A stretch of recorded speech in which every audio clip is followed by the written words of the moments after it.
Pisces, Ali from Indigo Ascension. Welcome to your weekly quick read for the week beginning October the 4th. Now, we've got quite a lot going on, and I mentioned this last week, okay? We've got quite a lot going on in the skies up there in relation to 7 planets being in retrograde, along with all of these heavy placements in air signs, okay? So, connecting back into last week, if you haven't already seen it, we had a grand air trine. So part of this reading today, I wanted to focus on 2 significant areas of life or placements, all right? One being all of these planets in Libra, okay? It's been floating in the background all month, and it's been touching your 8th house. Your 8th house is all about transformation, regeneration, you know, all things taboo, all the things that are hidden. It also rules you know, wills, taxes, inheritances, other people's money, more so, like not other people's, yeah, well, it is other people's money, sorry, I should say, and spousal money as well.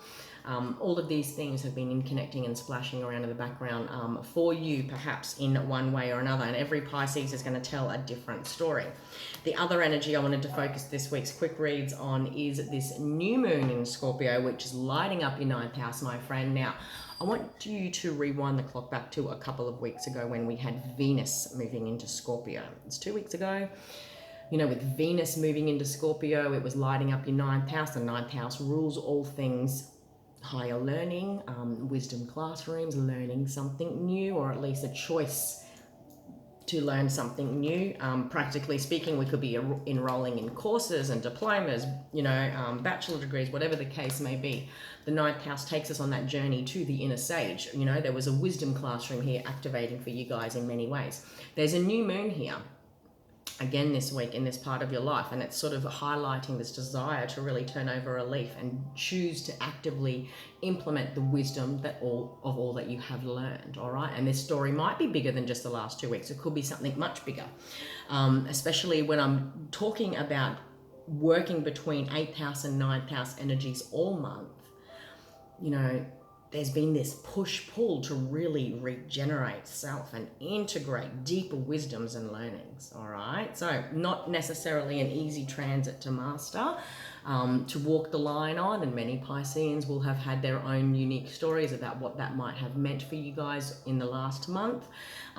Key themes, events, happenings, obviously shifting and changing. The evolution of that story is going to be unique for you all. All right, Pisces, I wanted to take a look at as above, so below with my reading for all of the zodiacs this week, and now I'm simply just going to do that with 2 different tarot decks, one being a traditional Rider-Waite tarot deck, and the other one is this cute little Journey tarot deck that I have come across. I just really like the I'm quite particular about the ones I like to use, but I love the refreshing optimism that's sort of coming from the cards. I really like the artist's depiction of the traditional tarot. Alrighty, my friend, let's take a look. Page of Swords, Knight of Swords, and the 9 of Wands. Now, last week we mentioned all of this heavy placement in air signs, a grand air trine, all of these planets in Libra.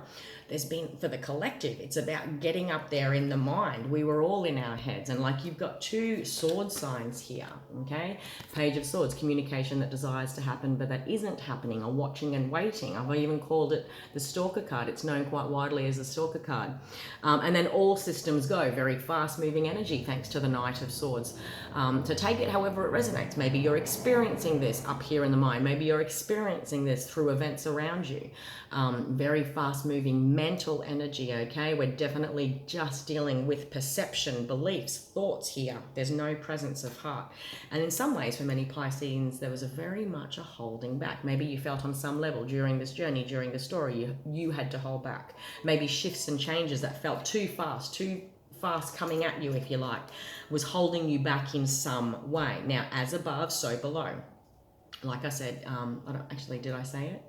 I wanted to do the as above, so below, because it is because of outside events that ultimately trigger us into creating new pathways that change our direction, because we're forced to make a choice, yeah?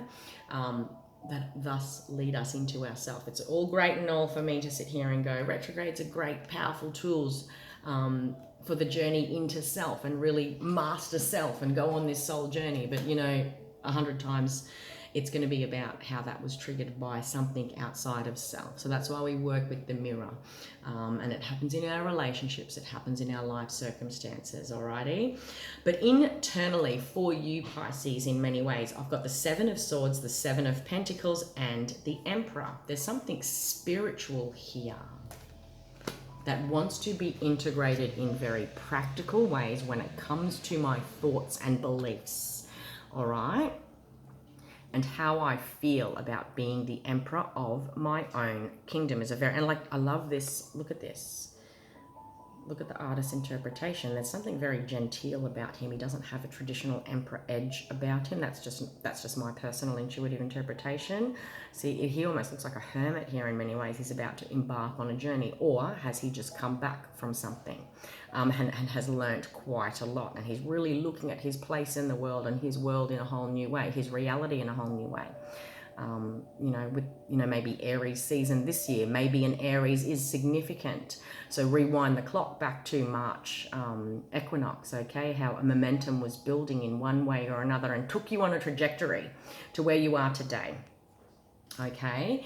And then I've got the Seven of Coins and the Seven of Swords, 7-7. There are spiritual principles here, as above, so below. How do our thoughts ultimately create what is practical and real in our life? Now, I talked about this in last week's reading, the Grand Air Trine, it is from our thoughts that we ultimately set in motion this trajectory of energy that fuels our actions, okay? And it's not until we act that change is happening, all right? There's a link here, as above, so below. My beliefs, how have my beliefs sort of found their way ground down into my reality, which is what the coins represent. Traditionally, these two tarot cards on their own, the Seven of Cards, sure, it surely does. It rules betrayal, it rules deception, it rules selfishness and greed, all right? But the Seven of Swords gets a bad rap as well, and we often associate it with dark and gloom and something bad's about to happen or has happened, and I'm not discounting that. But let's look at the light aspect of each card too. And the Seven of Swords encourages us to be selfish. If we have not been, if I'm trying to balance the scales, if I'm trying to do things in a whole new way, I've got to be opposite to what has been. So that's when the Seven of Swords message can be relevant to some out there, that it's time to be selfish and decide for self. There's something here about extreme conflict and challenge, all right? See how the fives are all together here? You've been holding on to this. Look how the hands are here. You've been holding on to this situation, experience, this time in your life.